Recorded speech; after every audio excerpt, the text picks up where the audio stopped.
With COVID cases creeping back up, we'll talk variants, vaccines, and how we should think about the virus now.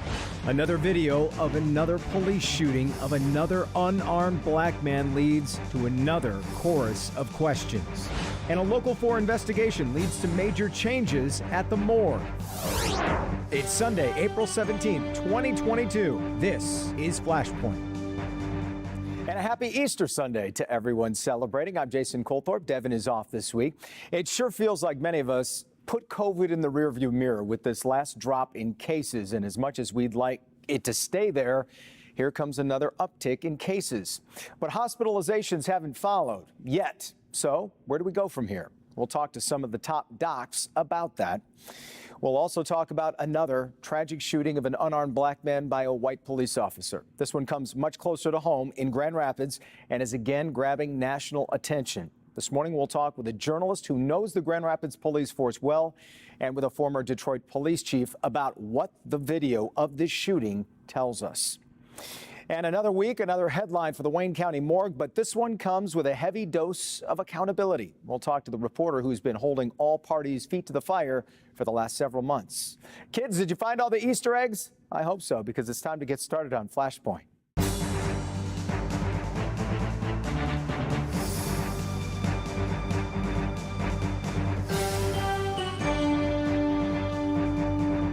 Anecdotally, it sure seems like we hear about more people catching COVID recently. So how concerned should we be? Let's talk about it with the chief medical executive for the state of Michigan, Dr. Natasha Bagdasarian, University of Michigan immunologist and author of the Pandemic Pondering blog, Dr. Jim Baker, and the acting chair of the FDA Vaccine Advisory Committee, Dr. Arnold Monto. So I've got an all-star panel this morning, that's for sure. Dr. Bagdasarian, let me start with you. With symptoms less severe, hospitalizations are down. How close are we to being able to treat COVID like the seasonal flu? Well, I just have to remind your viewers out there that the pandemic is not over, and we are not yet thinking about COVID in the same way that we're thinking about seasonal flu. We're still seeing a lot of unpredictability to our COVID-19 response cycle, which is a little bit different than what we see with other viruses that have really embedded themselves as being seasonal viral respiratory pathogens. And so we are still watching the data very closely. We're watching what's happening around the world, around the country, and we're paying very close attention to those variants of concern. Yeah. Dr. Baker, if someone qualifies for a second booster, when should they get it? What's the best advice? Right now, with cases still on the lower end, or when we see a real jump up? Well, I think what we need to understand is it's a different answer for many different people. If you have a younger person who's healthy and has already had another booster, I think they're fine right now. Elderly people, people who have serious lung disease or live in communal settings where they're at higher risk, I think they may want to go ahead. But I think in most cases, people can wait until the fall when we may either have a different variant or we have more proximity to an outbreak that we might expect in the winter. Yeah. Dr. Monto, let me ask you, there was some movement this week on the vaccine for kids ages 5 to 11, and I know a lot of people are still wondering, when will kids under 5 be eligible? Where are we with that? Well, this is a major step, especially for the under 5s. And it's going to take a meeting of our committee, the VRPAC, the advisory committee to the FDA. I think the situation with the third shots for the older children, 5 to 11, that's under consideration now. We're not sure how that's going to go, but I think the bottom line is we are developing a more long-term strategy. We had a meeting about a week ago of the VRPAC, not to vote on anything, but to discuss what is going to be going on in the future. And we're going to be moving to probably having a vaccine with its components closer to what's circulating. We may well have more than one variant in the vaccine just to be sure that we hit the right target. Yeah, I was actually going to ask you about that, kind of targeting those independently. But let me ask you. We saw news yesterday on a new test, a breathalyzer type test. How close do you think that is to becoming reality?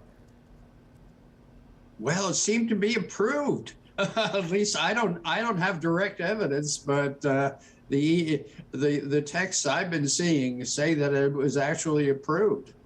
Yeah, and obviously a lot of people who the testing can sometimes be cumbersome, so that's obviously a step forward.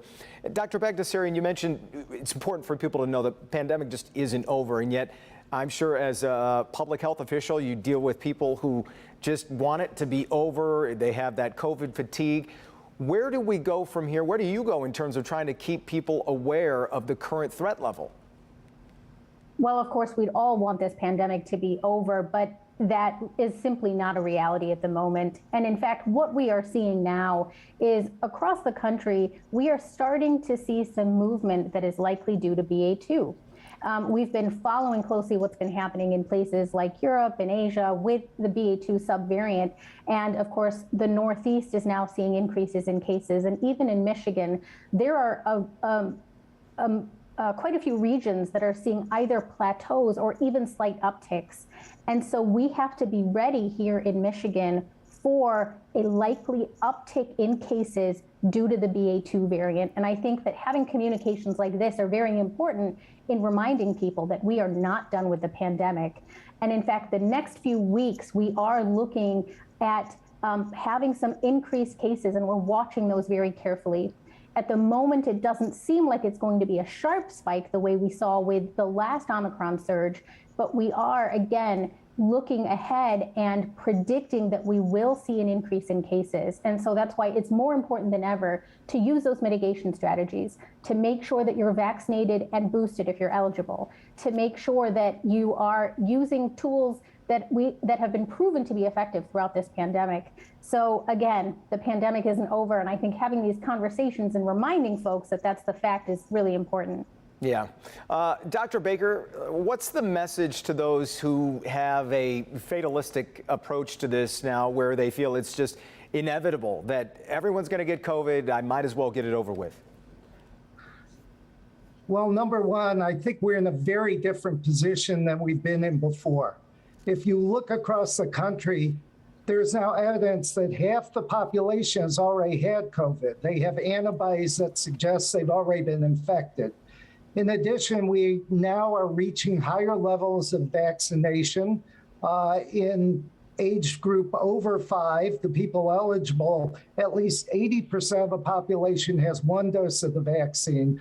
So there's a lot of background immunity. I think the other thing they should remember is that we now have effective drugs. So as you pointed out, new screening tests are important because you can actually do this. You could take Paxlovid and really mitigate a lot of the symptoms and potentially avoid hospitalization. So we're in sort of a period when you can actually do things to prevent being ill if you get infected.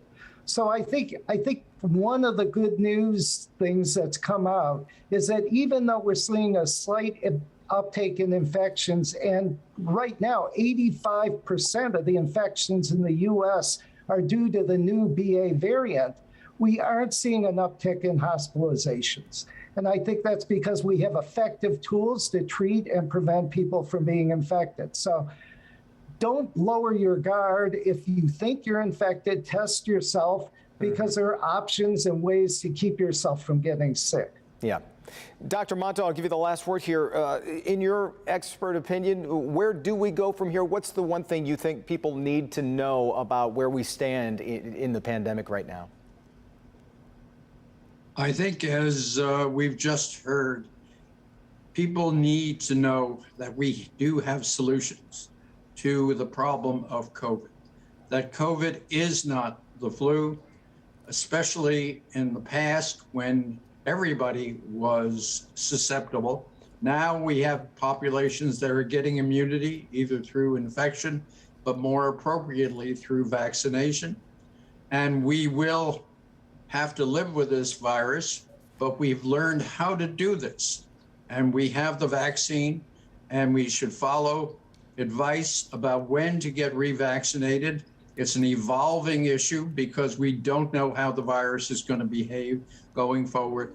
But to remember that if you do, in spite of getting vaccinated, have what has been called a breakthrough infection, these infections are more likely to be mild, not always. And if the infection does seem to be a little more severe or you're in a risk category, remember there are drugs now available that are effective against the virus. So we've got our tools. We just have to use them and have people remember that they are available. Yeah, well, conversations like this are certainly helpful, and we appreciate all three of your opinions and expert advice this morning. Thanks so much for joining us, everybody, and we'll be right back on Flashpoint.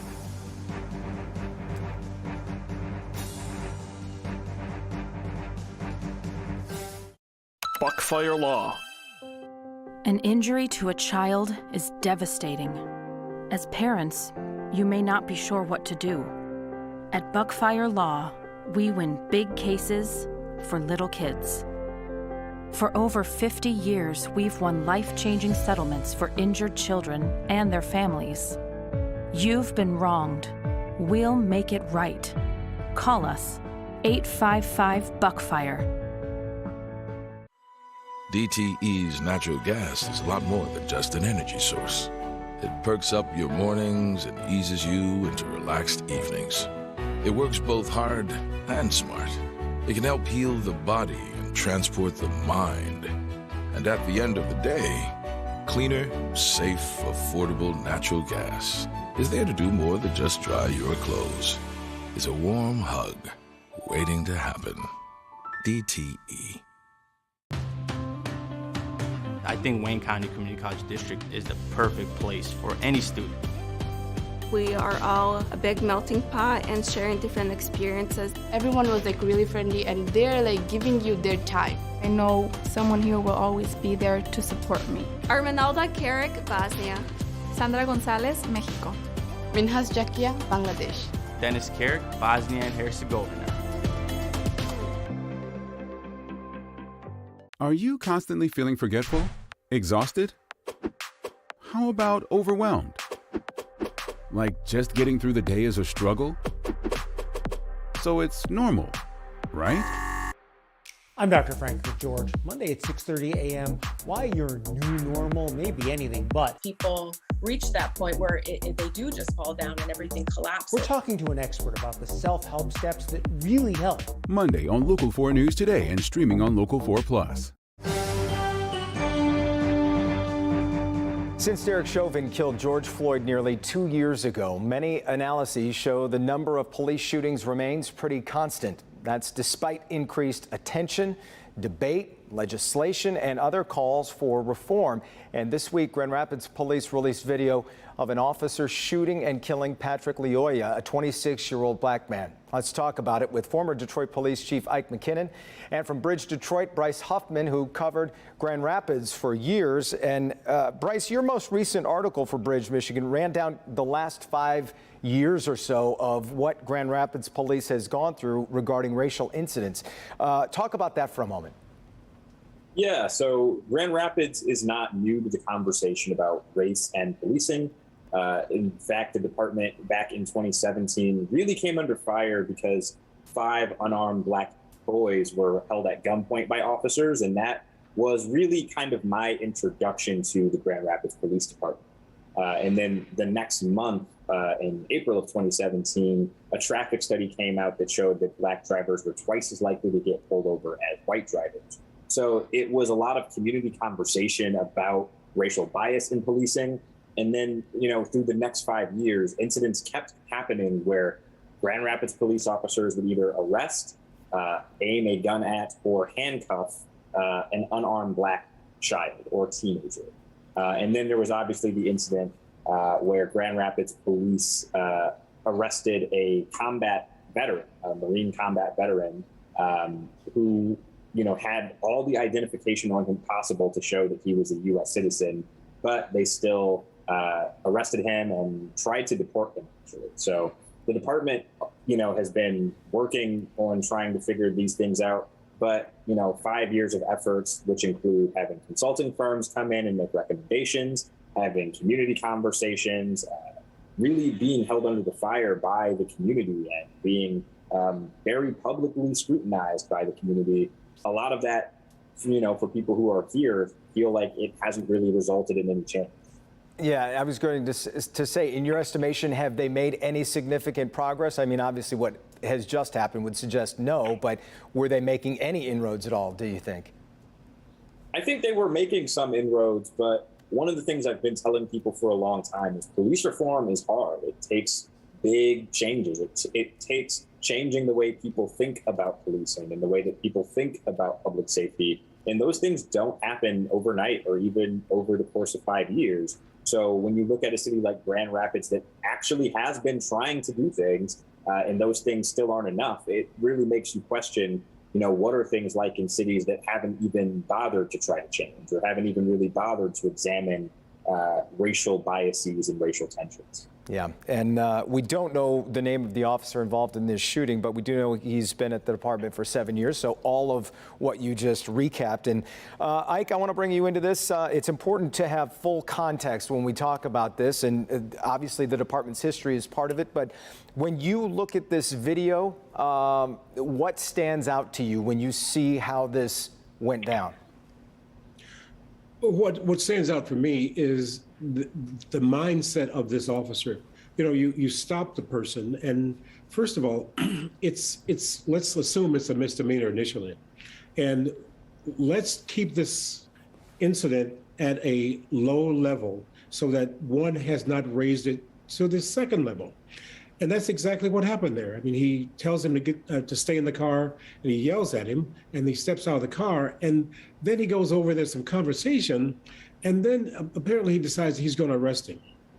Now, I'd always say to people, let's de-escalate as much as possible. What were you going to arrest him for? We know that there was a license plate issue, but let's talk about this. Is it necessary to take it to a different level? And that's where it went to. So the gentleman takes off running, and he goes after him, and then it goes to a whole different level.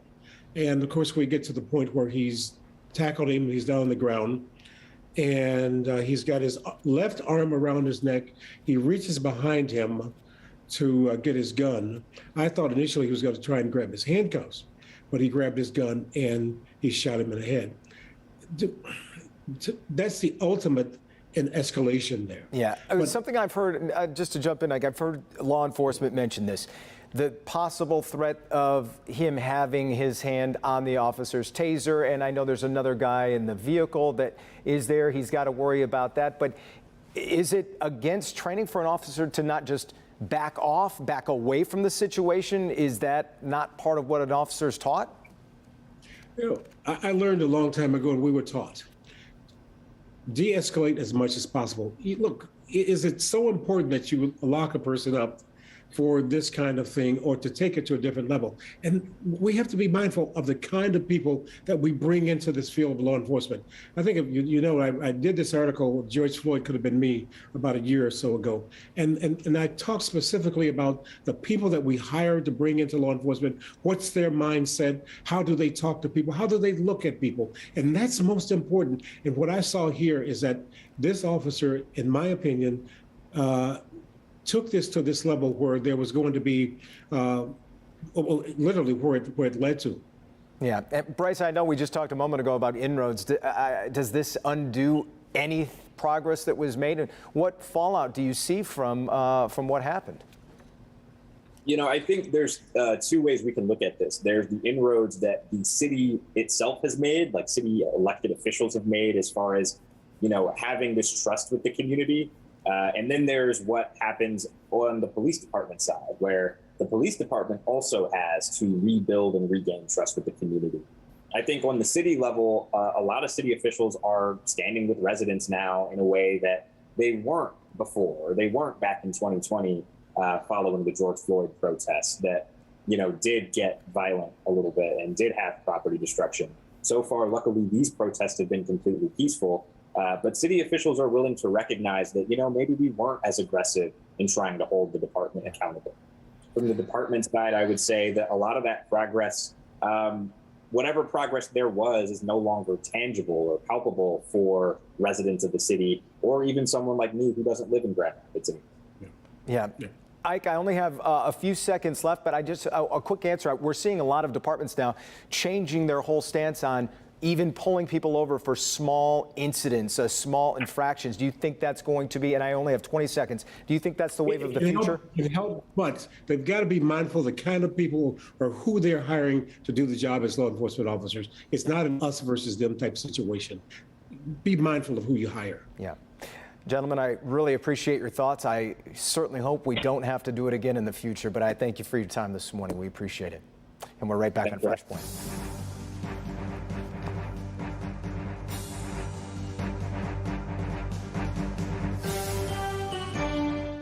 Trends come and go, but luxury is always in style. During National Kerosene Month, receive a rebate of up to $1,000 on timeless kerosene styles. Elevate your decor with sophisticated designs and remarkable quality, including carpets steeped in a century of kerosene craftsmanship, as well as kerosene's brand new luxury vinyl and elevated wood, offering beautiful wood look flooring that is better than nature intended. Don't miss your chance to live beautifully on kerosene, only at Independent Carpet One. Hanson's has been helping homeowners protect and cherish their homes for over 30 years. With durable, energy-efficient, and weather-resistant windows, roofing, and siding, all backed by a lifetime guarantee. With thousands of 5-star reviews, we're your trusted home improvement expert. Get 50% off installation, plus no interest and no payments until summer 2023. And be the envy of everyone. Offer ends soon. Call 1-800-HANSONS. Get it done. A progressive jackpot that grows with every play. That's what makes Fast Cash from the Michigan Lottery such a thrilling game. The progressive jackpot keeps building and building and building until jackpot. Fast Cash. The fun keeps building.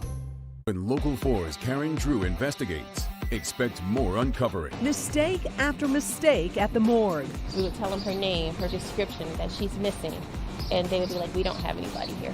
Expect more exposing. Thank you for your reporting and bringing us to light. We weren't going to give up. And expect more results. Michigan Medicine will no longer be running the Wayne County Morgue. Our investigative reports led to this decision. Local 4, expect more.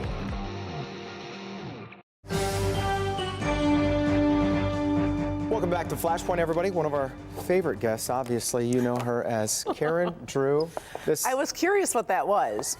It's just a little surprise, just a little. If you're a loyal viewer of Local 4, and I know you are, you've seen a lot of your stories recently on the Wayne County Morgue. Well, the reason we wanted to have you on Flashpoint was a huge development occurred, and we just kind of wanted to run this down because this has been such a long-running story, and we sit next to each other in the newsroom, anchor at 5:30, so I've heard a lot about this. I'm always intrigued when you're on the phone, and I think it's interesting to tell the story about how this came on your radar, how it just really picked up steam. Well, it was a long story. We spent, I want to say nearly 8-9 months on it, but it did start with just a typical email tip. Had a godmother who was trying to track down her goddaughter. She had thought she had gone missing. She had contacted the morgue numerous times, giving name, description. She even had tattoos, different things that they could identify the body. The morgue kept saying, no, we don't have her, we don't have her.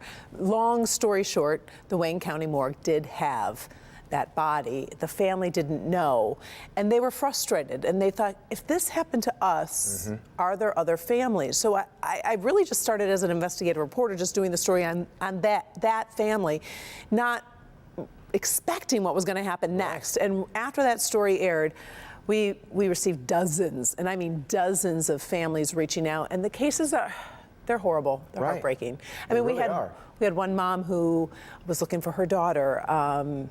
They couldn't find her for months. The Wayne County Morgue had her. Another family, their son was there for 18 months, and unfortunately his body was decomposing because the refrigeration systems weren't working. Another mother who picked up her daughter's body for a funeral, and the mouth was filled with maggots. There was one case out of Farmington Hills. They were looking for an accused murderer. They had police. They had searched all around the country.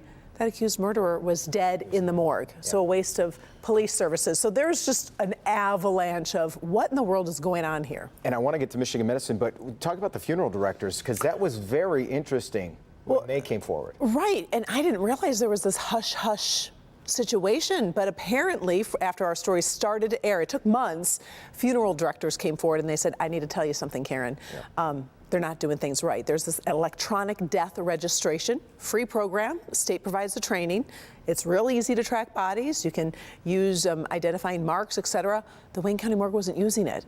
And the funeral director said we wanted to complain, but we were afraid if we complained, we would have a delay in getting our bodies, and then having proper funerals for families. So they spoke up. So I hooked up families with the morgue. I hooked up the funeral director with the morgue, started sharing all of our stories with county commissioners. And ultimately everyone thought, oh, this is a county issue.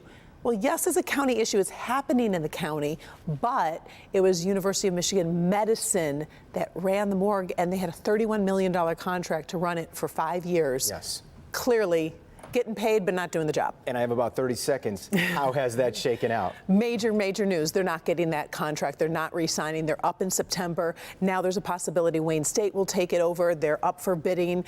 But the good part is we exposed the problem. Michigan Medicine admitted, you know what? This was not in our wheelhouse. We are going to step away, and hopefully the residents and the visitors and the people who live here will have better services from the morgue. And some accountability for those families that were so affected. You know, no one was listening to them. Yeah. And luckily we have the station that has the time and the resources to devote to big stories like that. Yeah. We're going to do another caricature now in honor of that for such good work. You always make me smile. I'll see you in the newsroom. All right, sounds good.